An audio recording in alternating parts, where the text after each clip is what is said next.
నమస్తే and welcome to hit TV. Ramoji group సంస్థల chairman దివంగత రామోజీరావుకు ఏపీ కాంగ్రెస్ అధ్యక్షురాలు షర్మిల ఘనంగా నివాళులర్పించారు. రామోజీ ఫిల్మ్ సిటీలో ఆయన చిత్రపటం వద్ద షర్మిల అంజలి ఘటించారు. ఈ సందర్భంగా రామోజీరావు సేవల్ని ఆమె కొనియాడారు. అనంతరం రామోజీరావు భార్య Ramadevi, Margadarsi MD Sailaja Kiran, Ramoji film city MD Vijayeswari తదితర కుటుంబ సభ్యులను షర్మిల పరామర్శించారు. గతంలో రామోజీకి వైఎస్ఆర్ కుటుంబానికి విభేదాలు ఉండేవి. వైఎస్ఆర్ మరణించినా ఆయన కుమారుడైన వైఎస్ జగన్తో రామోజీరావు శత్రుత్వాన్ని కొనసాగించారు. గతంలో ఈనాడు, ఆంధ్రజ్యోతి పత్రికలను ఆ రెండు పత్రికలంటూ వైఎస్ఆర్ విమర్శించేవారు. ఇకపోతే చంద్రబాబును రాజగురువుగా రామోజీరావును సమాజం గుర్తించింది. అందుకే రామోజీ మీడియాను టీడీపీ తమ ఫ్యామిలీగా గుర్తించింది. ఎల్లో మీడియాగా అందరూ పిలిచేవారు. అయితే రామోజీరావు మరణంపై వైఎస్ జగన్ సంతాపం ప్రకటన వెలువరించారు.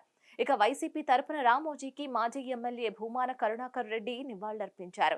ఇక తాజాగా షర్మిల రామోజీ ఫిల్మ్ సిటీకి వెళ్లి నివాళులర్పించడం ఇప్పుడు ప్రత్యేకతను సంతరించుకుంది. మరిన్ని అప్డేట్స్ కోసం please like, share and subscribe to hit TV.